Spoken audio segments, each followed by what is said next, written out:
Salam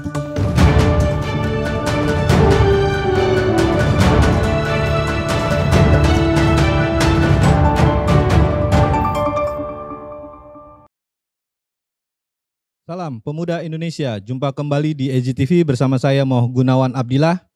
Kali ini kita akan membahas tema yang memang sangat-sangat panas, apalagi dalam Rapimnas kemarin mantan Presiden SBY menyebutkan kata curang, bahkan Partai Demokrat juga tidak akan ikut menjadi bisa mencalonkan para capres dan cawapresnya di pemilu 2024 mendatang.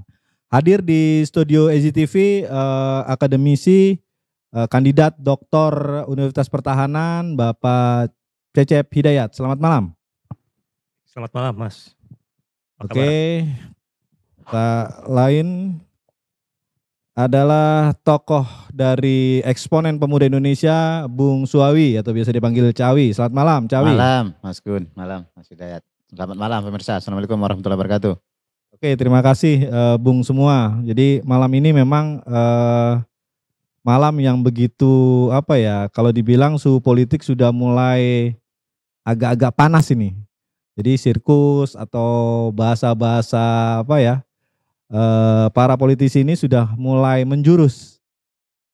Nah, kita akan membahasnya mungkin pertama dari Bung Cecep dulu mengenai tadi statement Bapak SBY mengenai adanya dugaan kecurangan, konon Partai Demokrat juga tidak bisa memasangkan capres dan cawapresnya di 2024. Silakan Bung Cecep. Baik, terima kasih. Izin Cak untuk mendahului. Jadi begini Mas, kalau saya melihat seharusnya SBY ini kan tokoh bangsa, negarawan, presiden periode sebelumnya lah di negeri ini. Ketika beliau menyampaikan statement, menyampaikan pernyataan yang demikian belum ada faktanya ya, ada dugaan, itu harus hati-hati sebenarnya. Ini amat disayangkan sebenarnya ketika seorang mantan presiden menyampaikan pernyataan seperti itu. Apa dasarnya, apa basisnya, ini harus kita kejar sebenarnya. Dari mana sumber yang didapat oleh SBY ketika beliau menyampaikan pernyataan tersebut. Ini kan ya, itu yang pertama. Jadi sumbernya dari mana? Terverifikasi enggak kalau kita bicara sumber itu? Nah, kemudian ketika bilang ada kecurangan, nah ini juga hati-hati ya. Apalagi kemudian kan luka-luka sebelumnya ketika yang bersangkutan menjadi presiden, itu udah mulai terbuka. Akhirnya terjadi perang terbuka nih antara partai beliau yang ketika berkuasa dengan partai penguasa setelahnya ya. Nah ini yang kemudian saya kira amat gegabah kalau seorang SBY itu menyampaikan pernyataan seperti itu. Nah hendak dibawa kemana sebenarnya? Apakah memang akan ada kecurangan? Apakah memang akan ada settingan pasangan capres cawapres yang hendak di-leading hanya 2 misalnya? Ini kan. Nah ini kita sebagai masyarakat sipil ya, media misalnya mungkin bisa mengklarifikasi ke SBY ya. Dari mana sumbernya?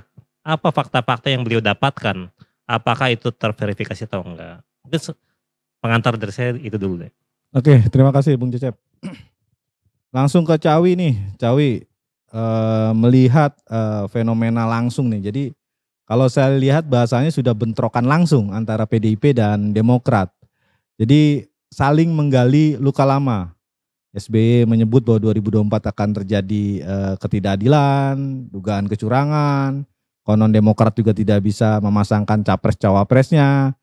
Sebaliknya PDIP juga gitu. Mungkin pemilu kalau nggak salah 2014 ya. Mengenai kecurangan waktu Anas itu. Benar? Oh 2009, ya. Jadi pada 2009 juga PDIP juga menyebut bahwa ada dugaan tadi kecurangan-kecurangan. Jadi begitu setelah dari KPU tiba-tiba Anas menjadi kader Demokrat, Andi Nurpati juga begitu. Jadi saling menuding ini, Cawi. Silakan, Cawi. Ya, terima kasih Mas Gun. Sebenarnya perdebatan sejak lama merebut dan mempertahankan kekuasaan itu kan cuma 2 arus besarnya. Dengan bermartabat atau dengan efektif. Nah, ini yang kemudian kenapa misalnya cendekiawan seperti Machiavelli dikutuk. Karena dianggap terlalu praktis, karena terlalu efektif begitu. Terutama dari kalangan rohaniawan. Nah, ketika memasuki metode yang paling efektif itu, tentu dalam konteks politik itu pendekatan 3B ya. 3B itu bui, bunuh, buang. Ya kan, dipenjara atau dimatikan, dihilangkan begitu, atau dibuang. Dibuang itu bisa disingkirkan secara politik.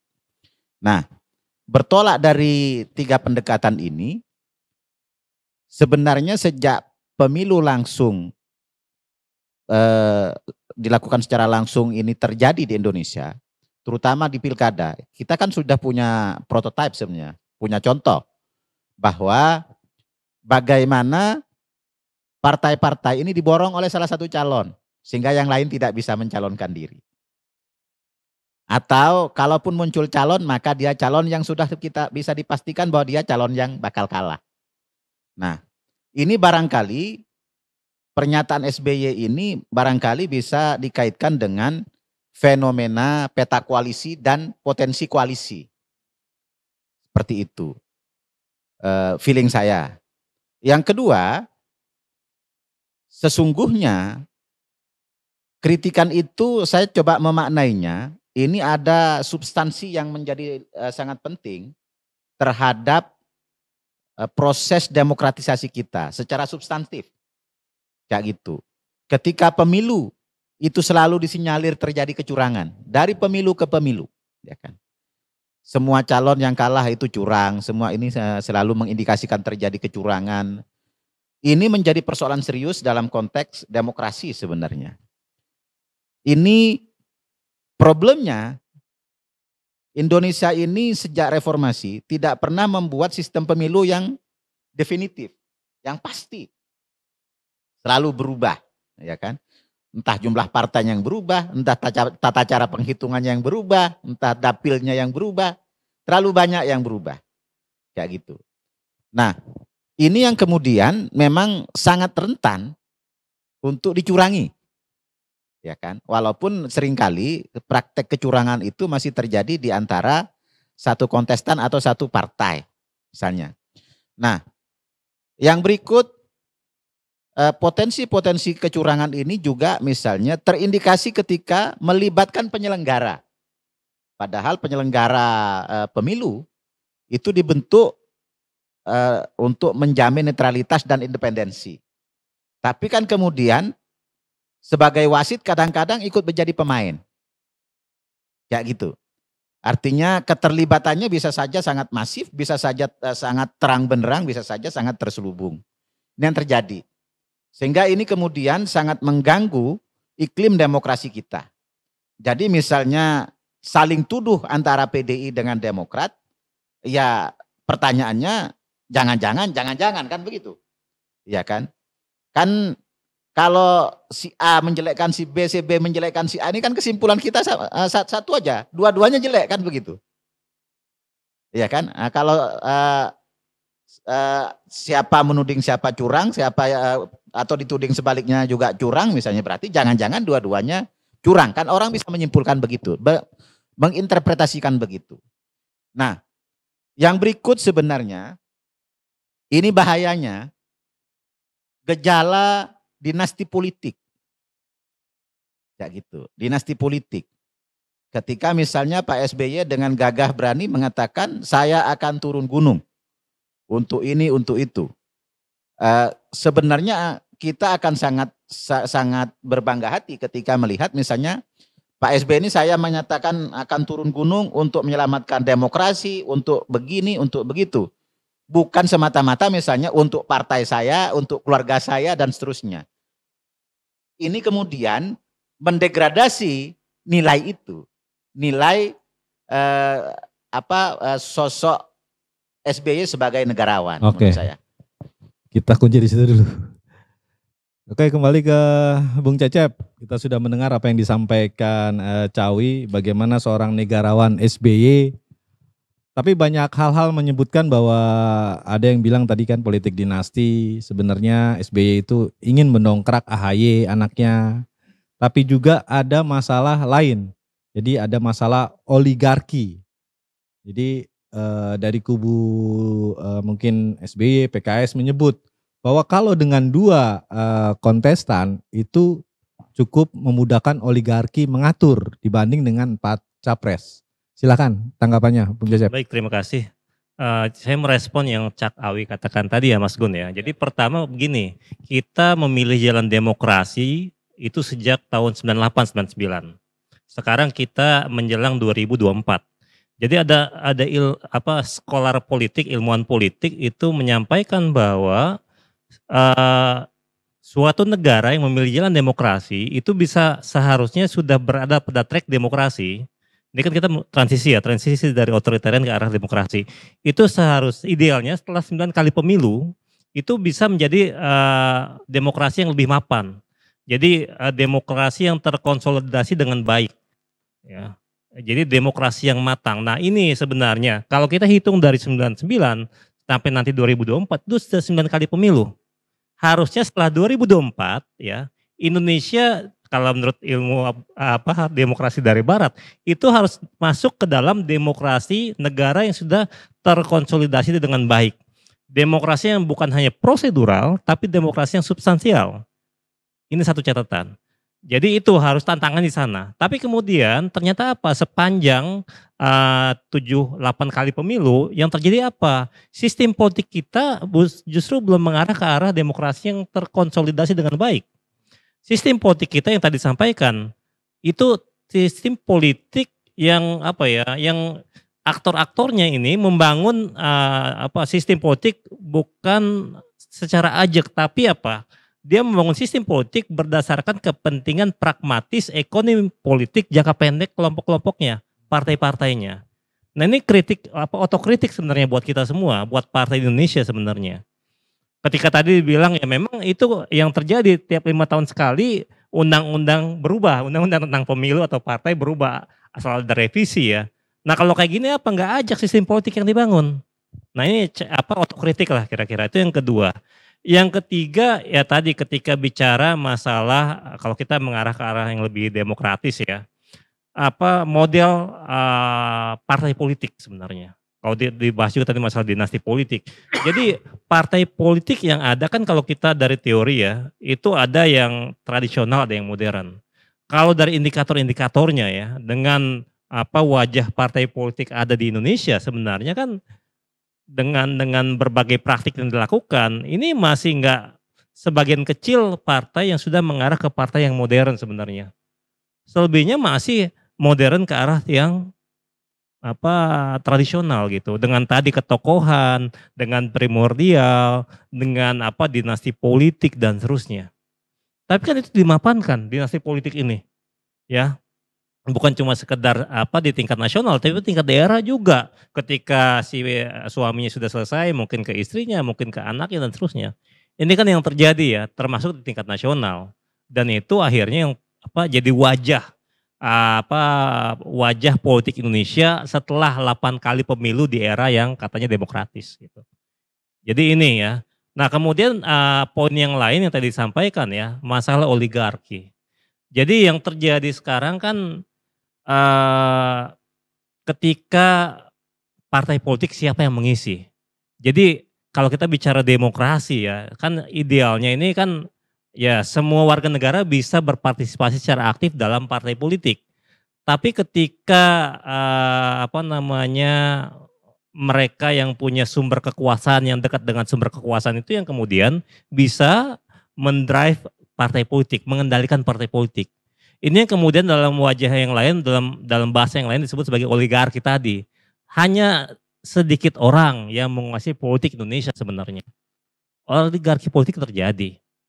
Ya, mereka yang kemudian yang menentukan wajah politik Indonesia ke depan, termasuk yang menentukan kue ekonomi ke depan ya. Nah di sini sebenarnya challenge-nya, tantangannya adalah buat masyarakat madani, buat civil society di Indonesia. Kita kawal bagaimana Indonesia ke depan ya. Ya oleh oligarki terjadi, bagaimana kemudian kita kawal agar penyimpangan yang terjadi itu geser lagi ke relnya. Agar apa? Agar kita ke track transisi ke arah negara yang lebih demokratis.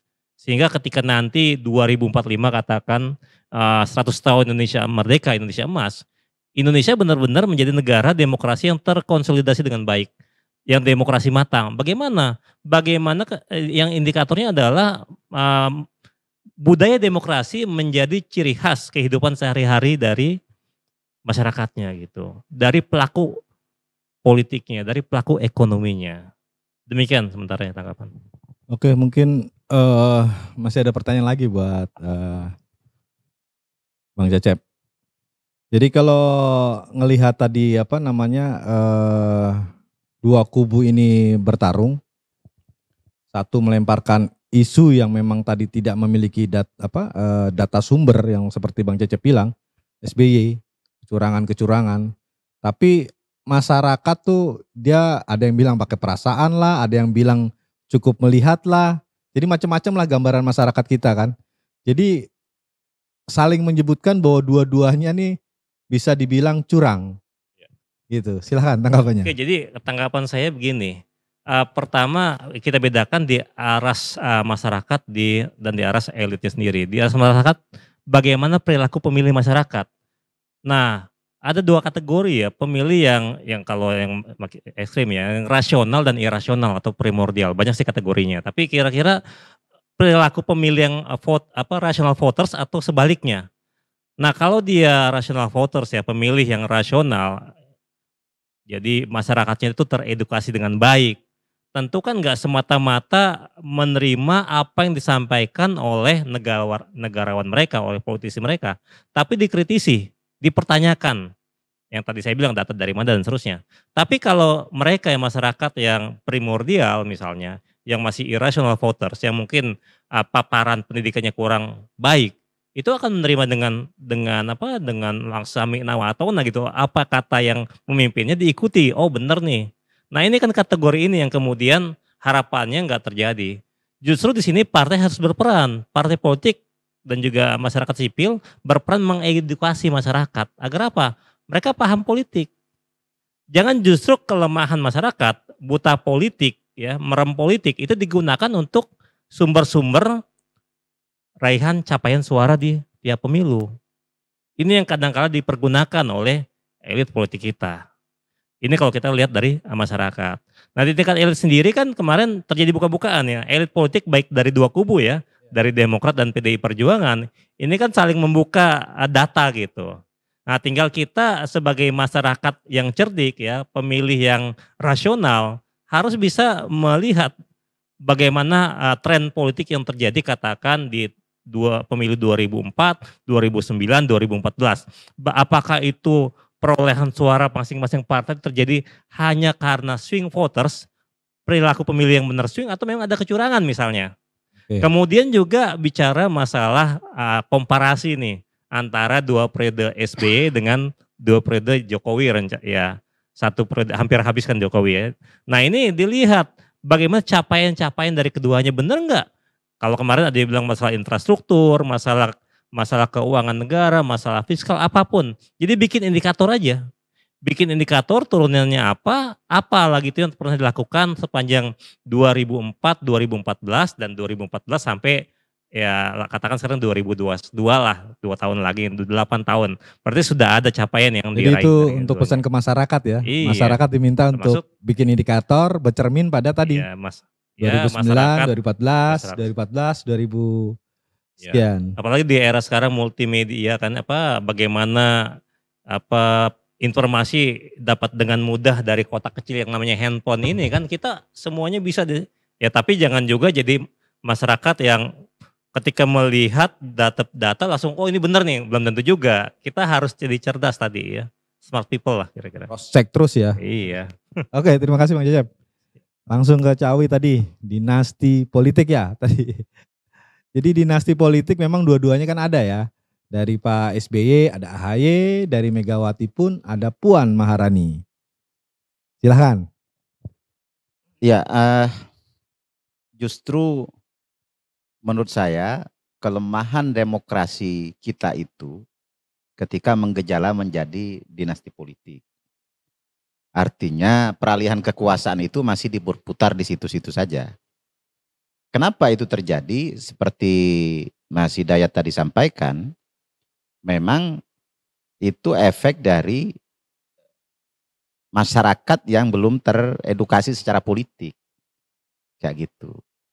Masyarakat yang belum memahami misalnya bahwa ada hubungannya antara harga cabai yang murah dengan proses politik, pupuk yang langka dengan proses politik, PHK massal dengan proses politik. Ini tidak sampai. Sehingga masyarakat kita ini hanya berpikir, ya sudah, siapa yang hadir pada saat mau ke bilik suara, entah itu bingkisannya, entah itu apanya, ya itu yang dipilih.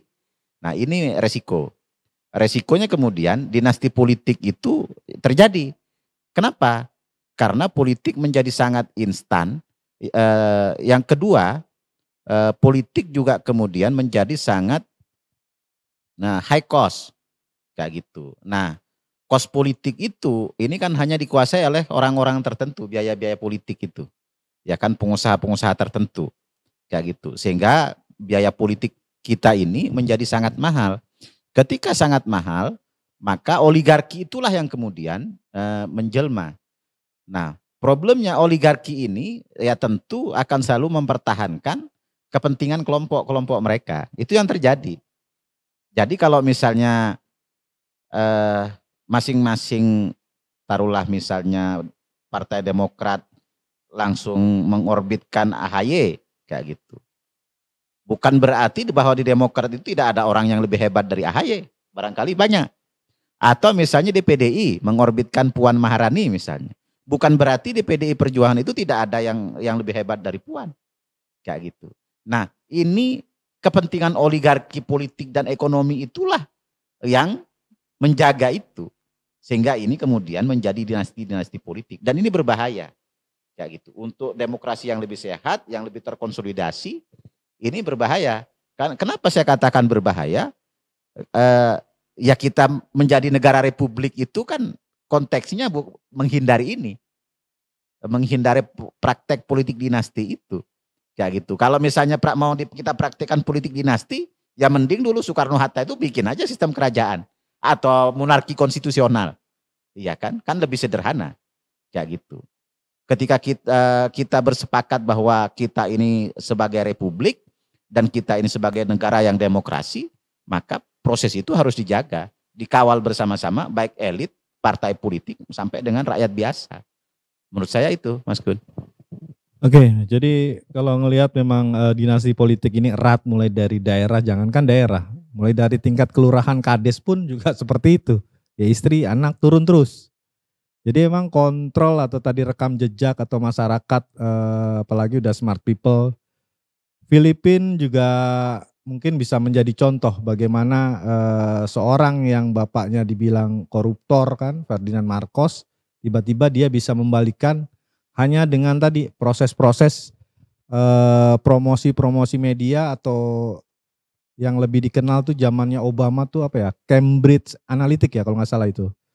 Jadi dilakukan seperti itu dan saat ini masyarakat Indonesia juga tidak peduli, yang penting dia tenar, pamornya naik, dan sekarang juga sudah mudah kan, tiba-tiba kita menggenggam handphone, tiba-tiba sudah ada iklan tadi, AHY lah, Puan lah, atau apapun lah. Jadi masyarakat kita harus seperti apa supaya bisa cerdas dalam memilih dan melihat politik ini harusnya bagian tadi, yang seperti Bang Cecep bilang, harusnya sudah modern ya, 8 kali pemilu ini kan. Silakan Bung Awi. Iya, praktek politik kita ini, demokrasi itu selalu berjalan beriringan dengan tingkat kesadaran masyarakat. Karena begini, kalau misalnya ada 10 orang, yang 6 orang ini orang jahat, yang 4 ini orang baik, di voting, kira-kira menang orang jahat apa menang orang baik? Tentu menang orang jahat, karena orang jahat lebih banyak. Atau kalau misalnya dari 10 orang itu 5 orang jahat, 2 orang baik misalnya, 3 ini orang bodoh. tentu akan menang orang jahat. Substansinya adalah demokrasi itu harus mencerdaskan rakyat. Partai itu harus mendidik rakyat. Ya gitu. Nah ini yang kemudian sekarang ini fungsi partai ini kan tidak jalan. Fungsi partai ini mirip dengan event organizer politik saja. Hadir saat penyusunan daftar calon, saat musim kampanye, habis itu sepi lagi. Misalnya diskursus ke kampung-kampung, ya kan? Itu tidak terjadi sekarang. Padahal misalnya itu bisa dilakukan karena semua partai itu relatif punya struktur sampai dengan desa. Komdes misalnya, Komlur kayak gitu. Itu kan ada sampai desa. Tapi kan kemudian ketika ini tidak terjadi, tidak dilakukan oleh partai, maka masyarakat itu mencari informasi itu kan dari sosial media. Yang proses memverifikasinya kalau ada keponakannya, anaknya, saudaranya yang paham politik, mungkin bisa ada tempat bertanya. Kalau tidak, telan mentah-mentah. Kan itu yang terjadi di era Boleh saya potong? Iya, silakan. Jadi gini, kalau ngelihat tadi apa yang dibicarakan Cawi itu kan mungkin tataran atas ya. Tapi kalau kita ngelihat sampai ke bawah, itu tetap money politik. Bahkan KPK sendiri sudah merilis untuk menjadi seorang kepala daerah itu minimal 100 miliar. Kan seperti itu. Jadi tataran di bawah, masyarakat itu tidak peduli dengan tadi partai lah begini. Yang penting tadi wani piro. Seperti itu Cawi. Betul. Karena ngapain ngomong 5 tahun bagi rakyat itu, karena dia juga tidak yakin besok itu masih bisa menikmati hidup yang lebih baik. Ya gitu. Jadi masyarakat kita ini kan kejebak dengan 2 hal. 1 kemiskinan, 2 kebodohan. Artinya demokrasi kita itu belum mampu mendorong ke proses itu. Akibat 2 hal ini, maka kos politik itu akan selalu tinggi. Kos politik yang tinggi ini akan selalu melahirkan dinasti politik dan oligarki-oligarki politik dan ekonomi. Kayak gitu. Jadi yang harus dipahami, negara yang rakyatnya bodoh, rakyatnya miskin, itu pasti nanti yang kaya, yang sukses itu adalah oligarki-oligarkinya. Ini akan yang terjadi di banyak negara lah, Mas Hidayat ya. Kayak gitu. Ini yang terjadi. Nah, ini yang harus dilakukan sebenarnya. Yang harus dilakukan. Praktek money politik itu memang sudah jamak, bahkan dianggap biasa. Justru menjadi tidak biasa kalau ada calon, apakah caleg, apakah calon kepala daerah, apakah calon kepala desa, ya kan? Mau ikut kontestasi, tidak bawa bingkisan, tidak bawa oleh-oleh, ngumpulkan orang tidak kasih ongkos. Ini menjadi luar biasa dan dianggap aneh. Itu yang terjadi. Kenapa? Karena kan masyarakat kita ini itu tadi belum bisa menghubungkan antara nasib dirinya kenapa dia misalnya hidupnya susah dengan proses politik ini kan masih belum nyambung, belum paham bahwa bagaimana proses undang-undang itu digodok untuk menjamin dan memastikan nasib keseharian mereka itu belum terhubung di mana urgensinya. Seperti itu. Ini barangkali hanya dipahami oleh kelompok intelektual dan kelompok cerdik pandai dan pelaku-pelaku politik saja. Atau sebagian elit saja. Bagi masyarakat kebanyakan itu tidak sampai memang. Itu sebenarnya yang kemudian perlu dilakukan oleh partai politik. Karena salah satu fungsi partai politik itu. Yang kedua misalnya, kita lihat misalnya.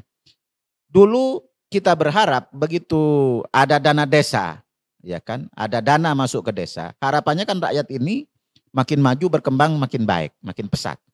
Tapi yang terjadi, dana desa itu justru jadi mobil-mobil mewahnya kepala desa. Rumahnya makin mewah tapi tidak sampai kemana-mana. Kayak gitu, kan itu yang terjadi. Kenapa itu bisa terjadi? Ya karena rakyat desanya itu juga tidak tahu bahwa ada dana desa dari pemerintah yang dikhususkan untuk membangun desa agar masyarakat desa itu makin sejahtera. Informasi itu kan tidak sampai. Kayak gitu. Sehingga misalnya orang nyalon kepala desa akan berjuang habis-habisan, bahkan bisa habis bermiliar-miliar, karena memang berorientasi bagaimana dia mendapatkan dana desa dan seterusnya itu. Itu yang terjadi. Nah, situasi ini terus berkembang. Demikian halnya dengan pilkada, demikian halnya dengan pilpres, pileg, dan lain sebagainya. Jadi orang tidak tahu bahwa apa bedanya misalnya kalau presidennya si A dengan presidennya si B. Toh sehari-hari tetap ke sawah, pupuk tetap mahal, tetap langka misalnya. Itu tidak bisa. Itu Mas Gun. Oke, mungkin nih sebelum kita closing, pertanyaan terakhir untuk Cawi. Jadi tudingan-tudingan memang terlalu banyak, tapi yang menarik itu adalah jadi tudingan dari kubu sebelah. Kemarin saya kutip itu si Mardani Alisera dari PKS menyebutkan bahwa ada tiba-tiba gini, sebelum dia berakhir jabatannya presiden, menjelang pemilu, dia menaikkan itu angka-angka gaji seluruh kepala desa se-Indonesia. Nah, si Anies juga mirip nih yang di DKI ini. Memberi intensif untuk Karang Taruna per RW se-Jakarta. Jadi fenomena-fenomena ini mungkin berlaku juga di departemen-departemen lain nih di Indonesia saat ini. Itu sudah terlihat atau gimana, Cawi? Kan kita masih ingat PDI itu sempat menolak BLT-nya SBY. Karena diindikasikan ini akan dipakai untuk money politik lah dalam tanda kutip, ya kan. Lalu sekarang BBM dinaikkan, ada BLT lagi. Kan kurang lebih 11-12. Ya kan? Begitupun yang Mas Gun sampaikan. Gaji kepala desa dinaikkan, ini dinaikkan. Ya harapannya dengan menstimulan itu mereka mau berterima kasih lah ke entah itu ke Anies, entah itu ke kepala desa, entah siapa. Nah, cuma kan begini, masyarakat itu harus dipahamkan bahwa itu bukan pemberian BLT misalnya, itu bukan pemberian Jokowi, hak mereka. Karena itu diambil dari rakyat. Ini kan tidak sampai ini. Atau ada dana pokir kalau di kabupaten kota, ya kan, pokok-pokok pikiran itu. Tiap anggota dewan itu dapat dana itu. Itu hak mereka, bukan pemberian. Nah, informasi itu sering terdistorsi begitu nyampe ke masyarakat, seolah-olah itu belas kasihan, pemberian. Padahal itu hak mereka. Kayak gitu. Nah, ini menjadi tanggung jawab agen-agen perubahan, agen-agen demokratisasi itu untuk disampaikan. Bahwa ini memang haknya kamu. Tidak ada keharusan bahwa ini harus memilih si A atau si B. Nah, ini barangkali ada kaitannya dengan psikologis orang Indonesia ini kan gak enakan ya. Kalau orang baik sama kita, itu kita punya seolah-olah punya ikatan batin bahwa kita harus memberikan yang terbaik buat dia. Psikologis ini kan hampir terjadi di hampir di semua daerah lah menurut saya. Sehingga misalnya ketika di periodenya si A misalnya, tak taruhlah di periodenya Pak Jokowi atau periodenya Pak SBY misalnya. Itu gaji kita naik sekian, ya kan? Tapi sekarang ini tidak ada. Nah, proses tidak adanya ini bagaimana? Kayak gitu. Ini kan harus tersosialisasikan. Kenapa tiba-tiba tidak ada? Atau kenapa tiba-tiba ini masyarakat dapat BLT?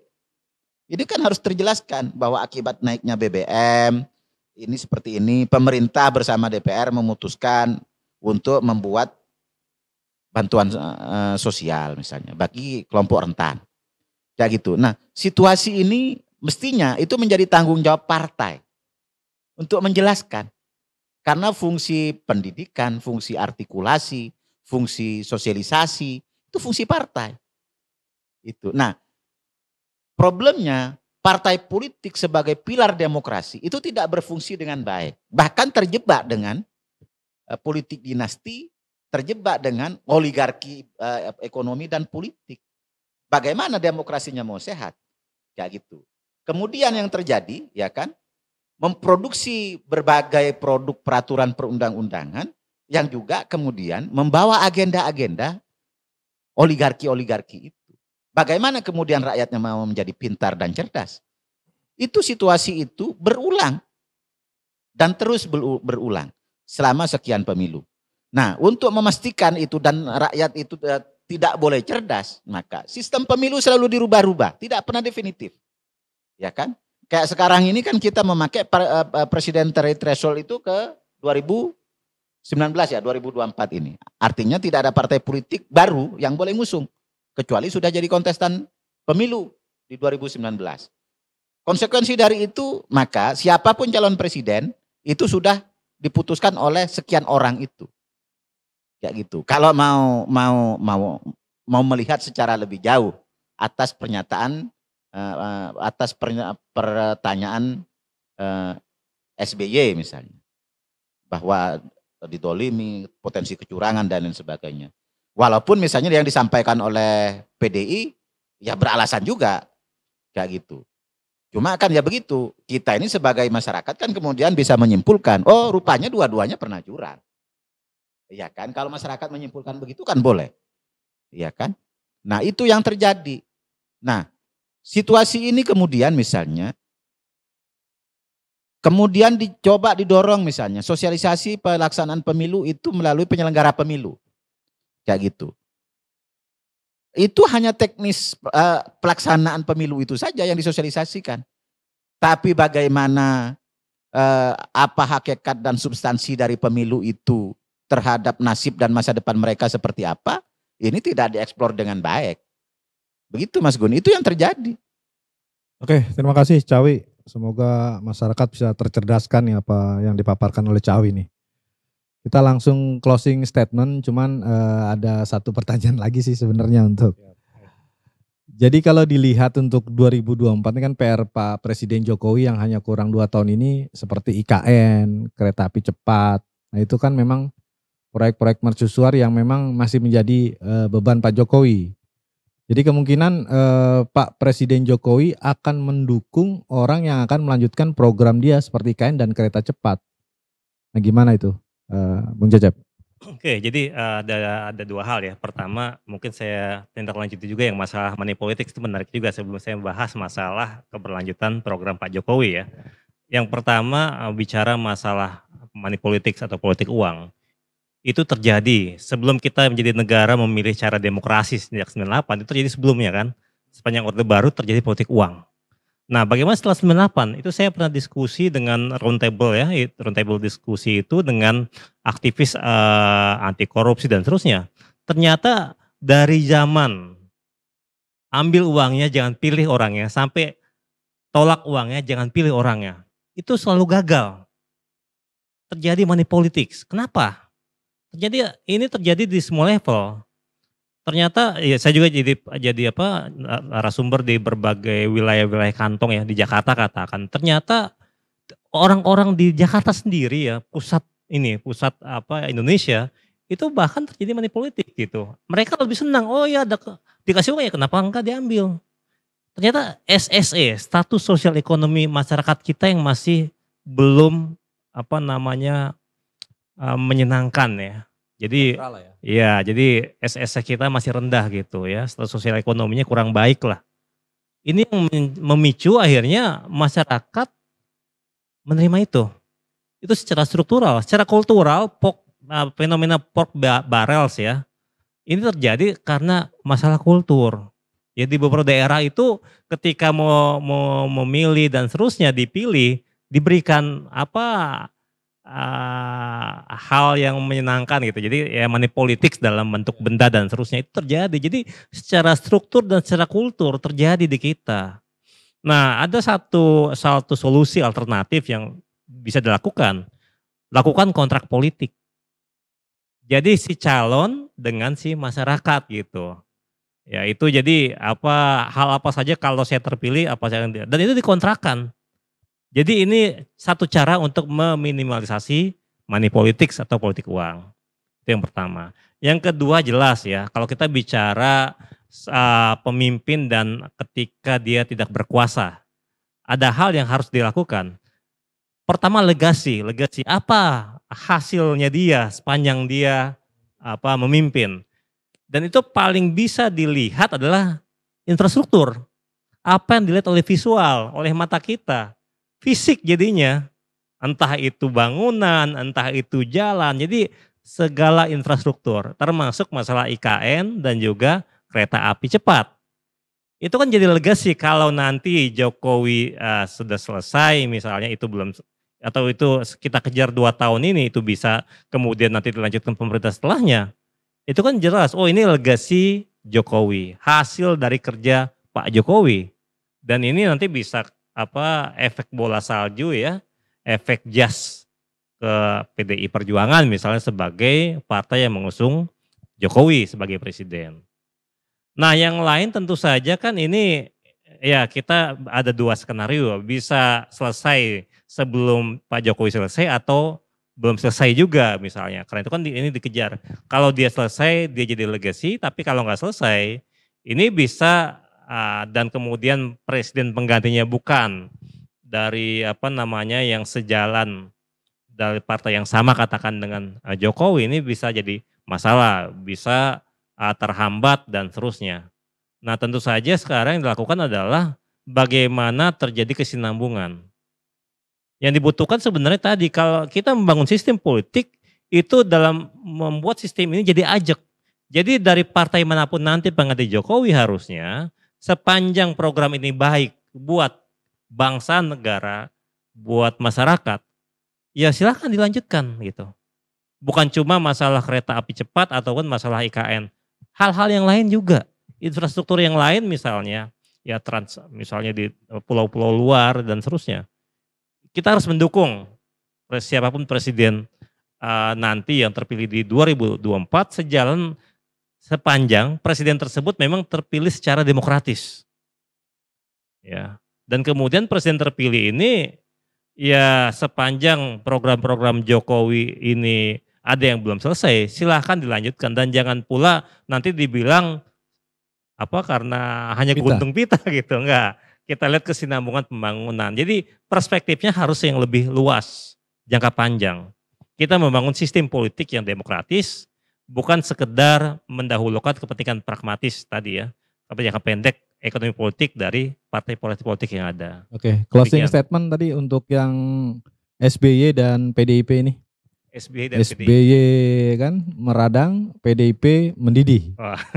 Jadi gini, jadi 2 kelompok ini kalau tadi Cak Awi sudah sampaikan ya jangan sampai masyarakat berpraduga nih, bersuuzon ini jadi curang nih berarti ini.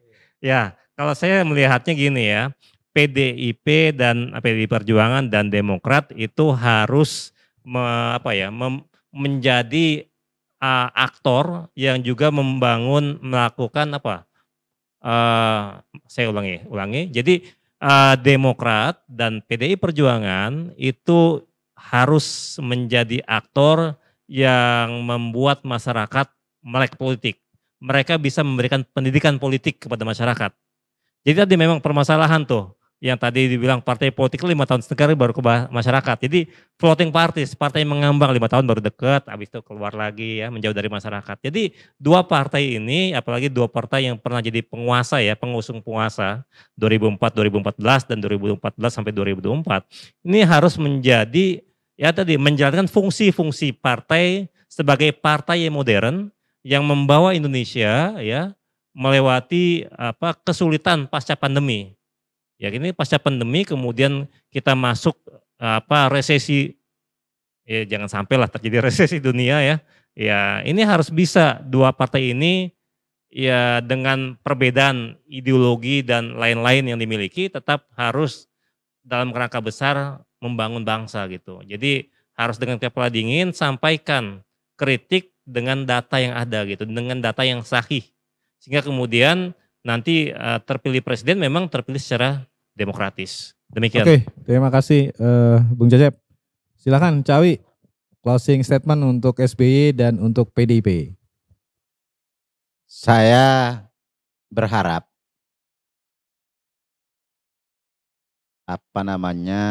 semua partai politik terutama dalam hal ini Pak SBY dan Partai Demokrat maupun PDIP dan partai-partai yang lain ya. Ini menjalankan fungsinya secara benar yaitu mendidik rakyat.